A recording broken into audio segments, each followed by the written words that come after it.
keputusan kita untuk jalan bersama. Untuk melihat semuanya, kesepakatan kita itu. Musuh gak diem. Dia berusaha mau tembus pertahanan kita. Dia mau hancurkan integritas kita. Kalau itu udah hancur ya sudah semuanya.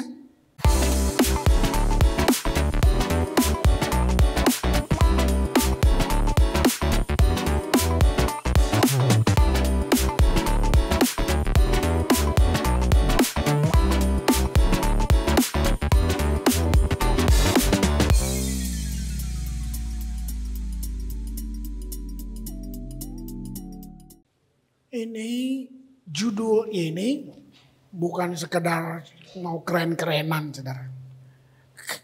Semuanya, justru semua staf pemimpin mereka bergumul sama-sama. Nanti konfirmasi lagi dengan saya dan semua sampai kita ketemu ini. Karena kita mau ngomong apa? Saudara saksi juga perjalanan 30 tahun. Naik turun, kebakaran, belum masing-masing kita, saya sendiri punya persoalan dan semuanya. Kita lewatin banyak hal. Tapi bisa lihat nggak kalau, makanya saya tadi ambil cuplikan, kita jangan tenggelam dalam konteks perjanjian lama. Kita nggak mampu kok saudara, itu satu bukti. Makanya saudara lihat, waktu kita masuk ke perjanjian baru, Tuhan mampukan kita. Itu Tuhan yang saudara dan saya percayai, yang kita sembah. Nah, komitmen artinya saudara dan saya, kalau kita bilang kita mau punya komitmen, kita harus pilih mana yang jadi prioritas kita. Ya, mana yang tidak. Nah, masalahnya ini bukan pribadi, ini bicara bersama.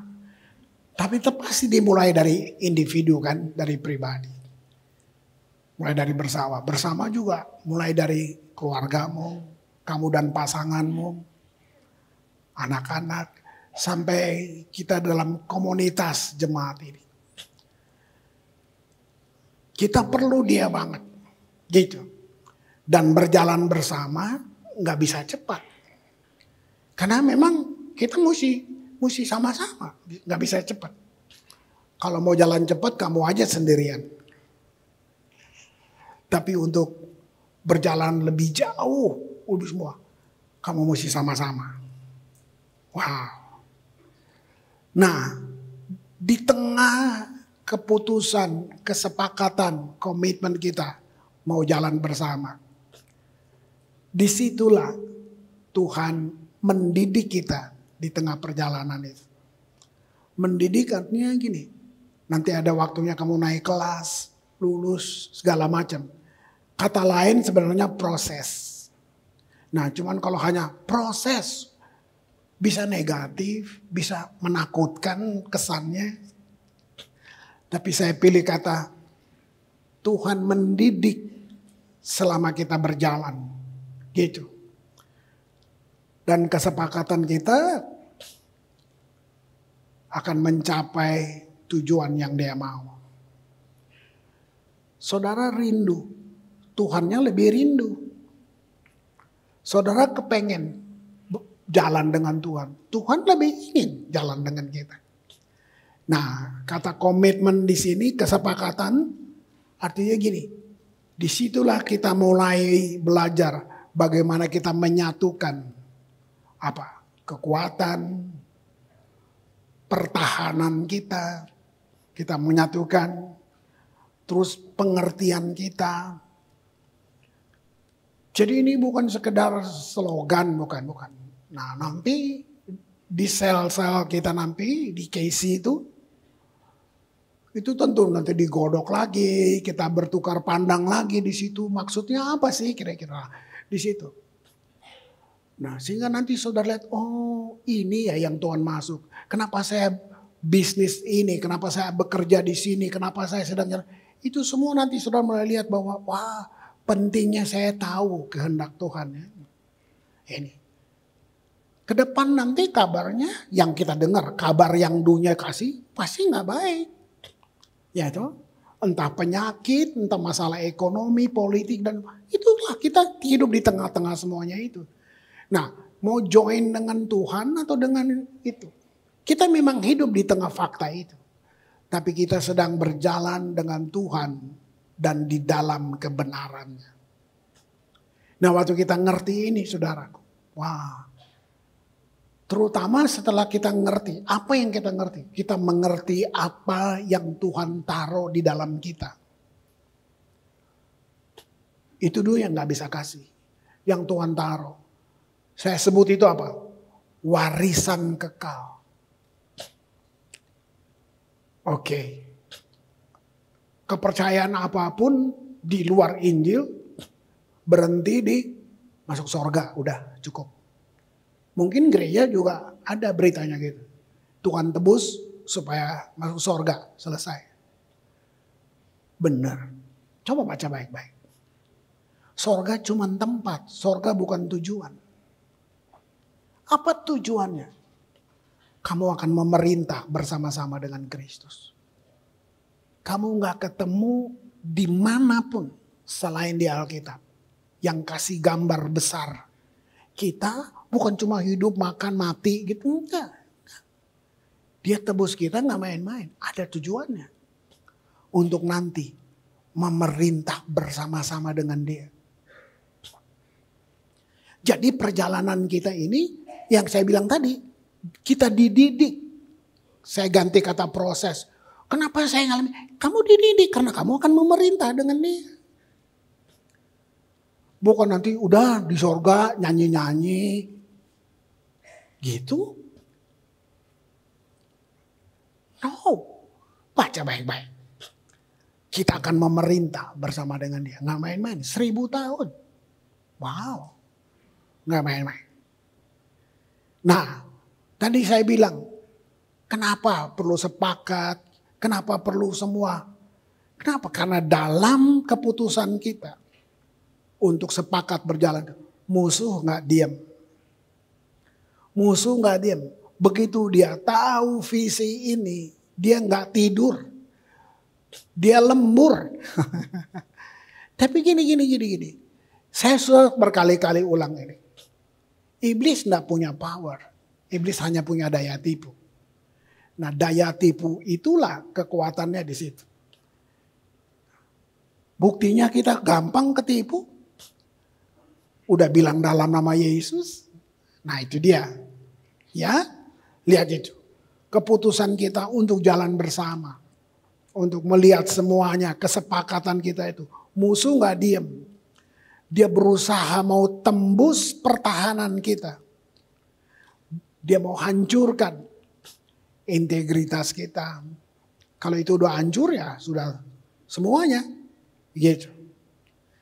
Dengan cara apa saja yang dia bisa buat. Itu musuh kayak gitu. Lihat itu. Salah satu strateginya yang dia pakai. Dia masuk, kan perang tuh di sini. Jadi dia masuk dalam pikiran, dia pengaruhin hati kita. Begini caranya, sampai dia dapat persetujuan kita. Nah tentu dia harus pakai cara-cara yang manis, kesannya bagus. Iya, kalau dia udah nakut-nakutin dari awal kita gak mau ikut yang gitu. Kalau dia udah ancam-ancam dari awal pasti kita gak mau. Jadi dia masuk, sementara kita lagi jalan. Itu kita juga mau mencapai, dia masuk.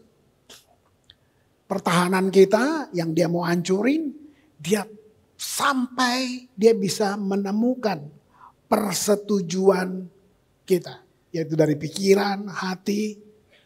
Nah, salah satu isu yang dia mau pakai, karena kita akan menikmatinya, apa itu? Kebanggaan. Salahkah bangga? Masa sih?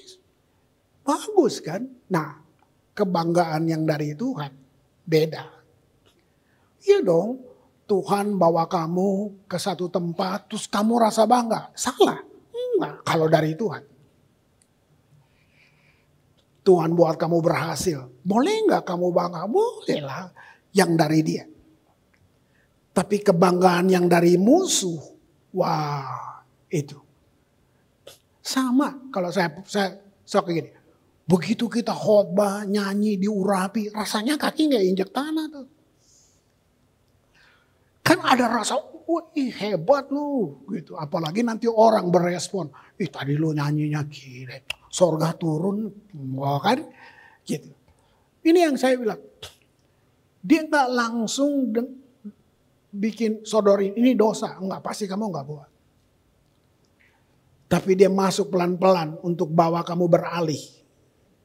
Bawa kamu beralih. Jadi kebanggaan itu yang bukan dari Tuhan. Itu pintu yang terbuka untuk dia. Nah pertamanya semua bagus. Lama-lama kamu mulai rasa. Kok ada tekanan ya? Ada kecemasan ya? Kamu mulai rasa itu. Wow. Dia dari awalnya pasti bagus dulu. Gitu. Pikiran itu mulai ngomong, wah kamu hebat. Saya paling sering di area ini. Bapak khotbahnya hebat banget. Wih langsung terbang rasanya. Nggak mau kasih lihat aja. Nah itu baru saya lihat, oh gitu. Tapi kalau dari Tuhan, nggak salah. Kamu nikmatin kebanggaan itu nggak ada yang salah. Nah untuk melawan rasa kebanggaan yang bukan dari Tuhan, nggak ada yang lain. Satu-satunya resepnya cuma kembali ke firman. Sadar nggak saudara arahan pengajar kita mulai dari firman sekian bulan. Nah sekarang itu bukan udah selesai, enggak. Jangan tinggalin itu firman. Firman itu Allah, berarti bahasanya Tuhan kalau ngobrol ya firman. Kalau kamu bergaul dengan firman, berarti secara natural kamu kenal suaranya. Pakai bahasa sekarang deh, nyambung ngobrol sama Allah. Karena lu kenal firman. Nah di luar itu, wah udah aneh. Saya nggak berani ke situ. Gitu. Ya. Roma 6 ayat yang 11. Nah saya pilih terjemahan The Passion. Karena kayak dia membuka lebih tebal aja. Ya. Gitu. Lihat. Ini supaya kita sadar musuh nggak mempan semuanya. Ini. Jadi. Demikian juga dengan kamu. Karena kamu sekarang bersatu dengannya. Itu kan komitmen tadi kan. Kamu harus terus menerus konsisten. Terus menerus gitu. Memandang dirimu sudah mati. Dan tidak tertarik terhadap daya tarik dosa lagi. Pelan-pelan. Jadi gini. Ini saya dengar dari Jonathan Patiasina. Mungkin kita nggak bikin dosa. Tapi kita jadi budak dosa. Kita tetap jadi budak dosa. Kamu nggak sedang, tapi apa? Terus hal-hal yang itu kok susah hilang ya? Terus, nah, itu kita sedang jadi budak. Makanya bilang dia tuh penipu, bapak pendusta segala zaman. Ya, terus ini selesai. Ya, tidak tertarik lagi terhadap daya tarik dosa lagi, dan kamu hidup seperti hari, gitu ya? Kamu hidup seperti hari untuk kesukaan Allah. Setiap hari. Bukan seperti hari. Setiap hari untuk kesukaan Allah.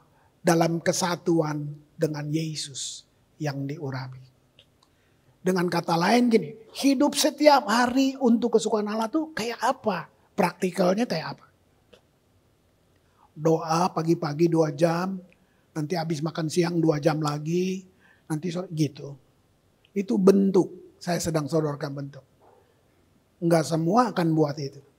Nanti waktu kamu nggak buat itu, tertuduh lagi. Lu sih nggak doa tadi. Nah kan gitu. Sebenarnya ini apa? Ini sebenarnya ini kalimat ini. Hidup dalam hadirat Tuhan. Nah itu kayak gimana Pak? Doa dari pagi sampai malam. Nggak kerja dong lo. Ya kan? Nah saya pilih kata ini. Menyadari Tuhan 24 jam. Jadi kesadaran akan Tuhan enggak putus. Sambil kerja, sambil kamu di kantor, kamu terus menyadari Tuhan. Lagi nyetir mobil, mau doa, bisa enggak? Bisa. Ada doa khusus, kamu mau khusus doa pagi, orang enggak dengar kamu, itu bagus banget. Nah, tapi enggak berhenti di situ kan. Menyadari Tuhan tuh mau di mobil, ngobrol sama dia. Lagi nyetir doa, bagus kan? Bisa. Mesti tutup mata, nanti nabrak lo. Nah, ya kan? Nah itu yang jadi kayak sangat alami, sangat natural. Menyadari Tuhan 24 jam. Nah ini keren banget nih Roma 6 ini. Ya. Jadi masalahnya tadi bukan tentang dosa yang iblis tawarin. Tapi tentang tanpa sadar dia sudah pengaruhin akhirnya penyerahan hati. Gitu. Wow. Gak peduli seberapa kecilnya. Jadi persetujuan itulah pintu yang terbuka. Dan dia gak cicip-cicip. Enggak. Ditulis kok. Pencuri datang untuk membunuh dan membinasakan. Begitu ada celah itu. Apa yang dia curi dari kamu? Yang saya bilang semua yang Tuhan sudah kasih. Warisan-warisan kekal. Dia mau curi itu. Dia mau curi. Dari Taman Eden. Iblis udah jengkel, udah cemburu, udah keki lihat manusia dikasih kuasa otoritas oleh Tuhan. Itu dia. Ya, dan kalian sudah tahu itu. Jadi, jika kita berpegang teguh pada Tuhan, kayak tadi, menyadari dia, saya bilang, serangan akan berhenti. Serangan akan berhenti. Loh, dia coba, tapi setiap kali dia coba, kamu lagi fokus dengan dia. Kalau lagi, aduh gak mempan nih. Itu akan berhenti. Nah, satu yang penting di sini, ini juga dasar pijak. Kamu perlu sadar bahwa kita bukan berperang untuk menang. Tapi kita berperang dari kemenangan. Yesus sudah mengalahkan semuanya. Kita di dalam Yesus. Posisi kita sudah menang. Jadi untuk hal-hal yang di depan ini, kita dari menang berperang. Gitu. Apa yang buat kamu akan berhasil? Kebergantungan total. Kamu gak bisa. Kamu gak bisa. Dengan kekuatanmu. Ini lihat. Ini masalah spirit ya. Nah, ada satu. Pendekatan Daud. Padahal ini perjanjian lama. Pendekatan Daud. Tentang begitu percayanya dia. Cara dia melihat Tuhan, cara dia bangun hubungan dengan Tuhan, pendekatannya luar biasa di sini. Mazmur 41 ayat yang keempat. Mazmur 41 ayat keempat. Dibilang gini, demikian juga dalam sakitku. Nah, katakan saudara dan saya sedang komitmen, sedang berjalan bersama, lalu ini yang terjadi. Datang ini penyakit. Bukan Tuhan kirim. Hati-hati. Jangan so tahu. Ya, dalam sakitku aku berkata kepadamu, Tuhan, jadilah penyembuhku yang baik. Ini pendekatannya luar biasa. Sembuhkan tubuh dan jiwaku. Sembuhkan aku Tuhan, karena aku telah mengakui dosa-dosaku kepadamu. Jadi pengakuan dosa dalam konteks perjanjian baru, setiap kali kamu ngaku, itu bukan itu gini, itu artinya gini, keterbukaan. Tuhan pasti ampunin kamu, tapi kenapa kamu perlu mengaku? Itu bicara keterbukaan dengan Tuhan. Dari Mazmur ini, kamu bisa lihat nggak hubungan Daud dengan Tuhan itu kayak apa? Kalau sekarang saya tanya buat kalian, hubungan kamu dengan Tuhan tuh kayak bos sama pegawai atau bapak dan anak?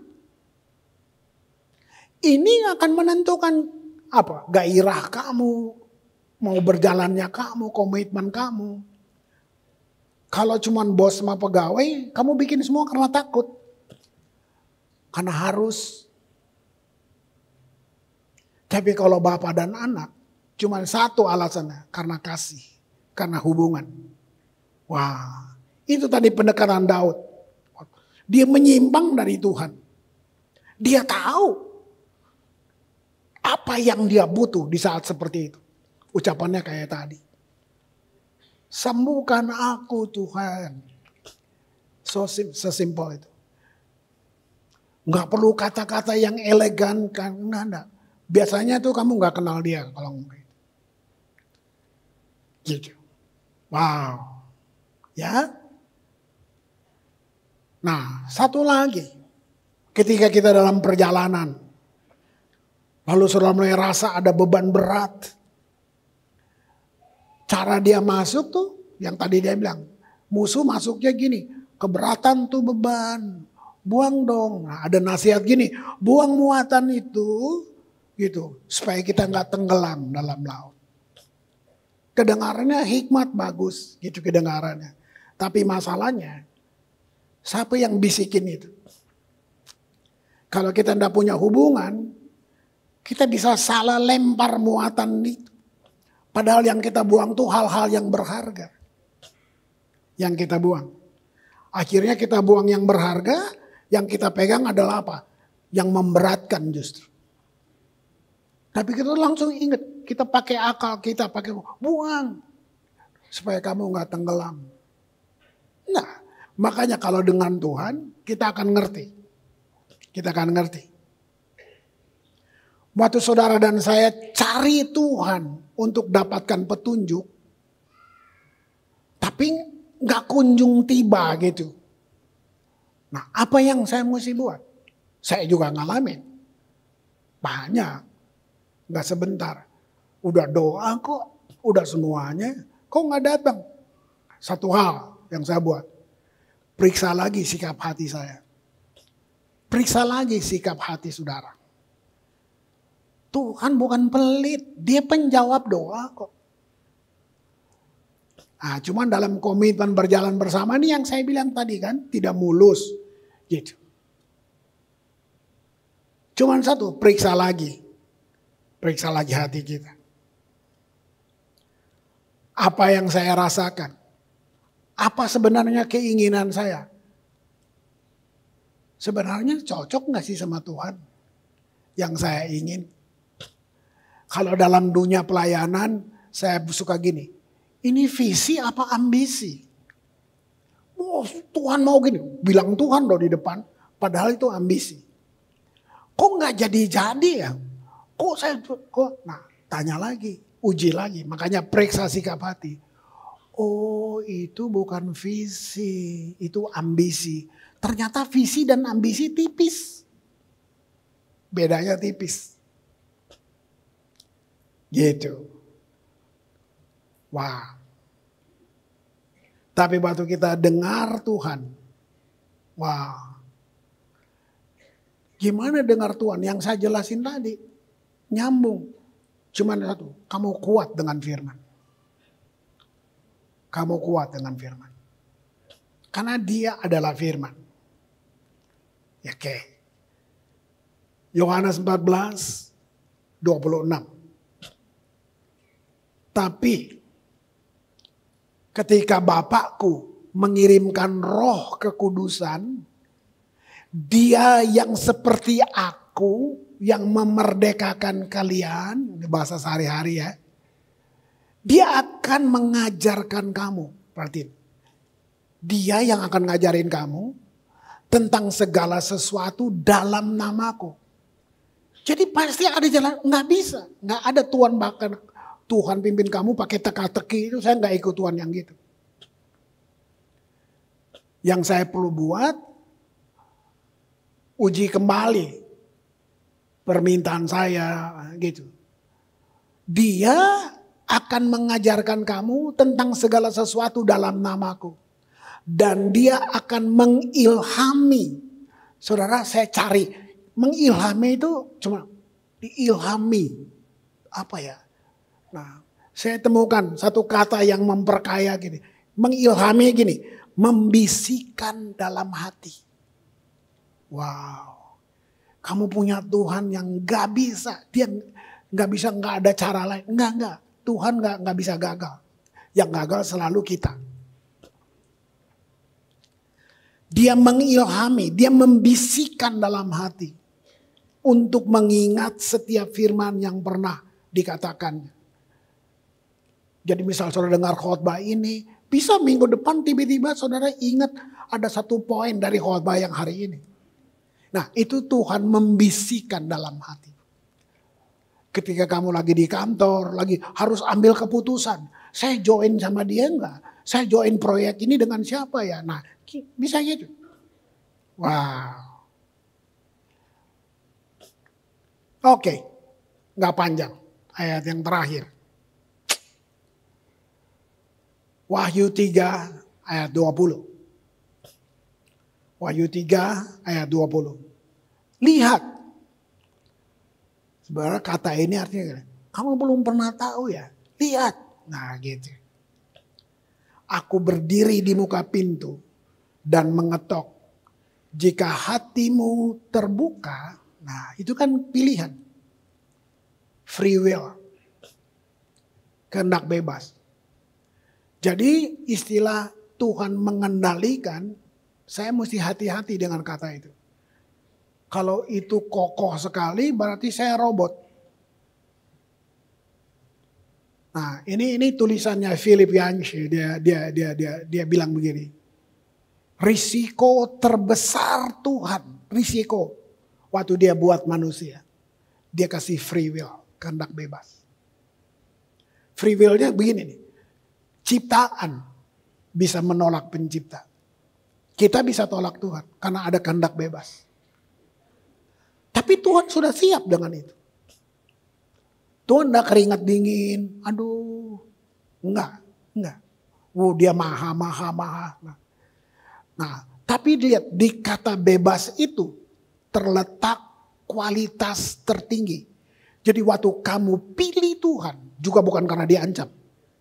Enggak ada yang nakut-nakutin kamu. Kamu pilih untuk taat, itu free will. I will, bukan harus. Itu kualitas. Keren gak tuh? Dia mengetok. Ya, keren banget ya. Dia mengetok. Jika hatimu terbuka. Kan pilih. Untuk mendengar suaraku. Dan kamu membuka pintu yang di dalam. Saudara sering lihat gambar Tuhan Yesus ketuk pintu? Coba perhatiin baik-baik. Gak ada ininya kan, engselnya gak ada kan, di luar. Makanya ini kebebasan, keputusan di kamu. Dia cuma ngetuk. Engselnya di dalam. Satu-satunya gambar, saya juga waktu tahu, iya ya. Dari dulu saya tahu, saya pikir dia ketok, terus lu gak buka. Enggak, pendeta yang gitu. Tuhan gak gitu. Keren gak Tuhan? Jadi kamu yang buka. Jika kamu buka pintu yang di dalam, aku akan masuk berpesta bersama kamu. Dan kamu akan berpesta bersama dengan aku. Wow. Nah, tadi malam sih saya duduk. Ini dari mana ya inspirasi ini? Mungkin, gua bukan malaikat, gua mungkin.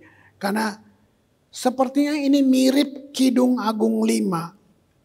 Waktu raja mengetuk pintu hati gadis sulam. Di mana dia ingin masuk untuk makan bersama-sama dengan dia. Raja loh, dia ketuk gitu. Itu apa? Kerinduan, cinta. Jadi sebenarnya Kidung Agung bukan tentang cinta-cinta gombal yang lo tahu-tahu itu, enggak. Itu tentang Kristus dengan kita. Nah cuman itu. Nah sekali lagi. Mari tim worship kalian naik dulu. Saya cuma mau bilang satu hal di sini. Jangan menyerah. Karena yang iblis mau curi, yang dia mau buat, dia mau pisahkan kita. Keintiman kita dengan Kristus, dan dia pisahkan kamu juga dari dirimu sendiri. Waktu itu terjadi, kamu bahkan gak tahu kamu siapa. Kamu itu yang saya bilang krisis identitas. Gitu. Semuanya. Lihat, itu kalau sudah tahu ini, kamu aman. Tadi pegangan kita dasarnya tadi cuma satu. Hubungan dengan Tuhan. Jadi jangan menyerah. Untuk kita dapat keintiman yang sangat berharga. Kamu tadi nyanyi sendiri. Kebaikannya mengikuti, mengejar. Bayangin. Sampai hari ini keselamatan masih terus mengejar kita.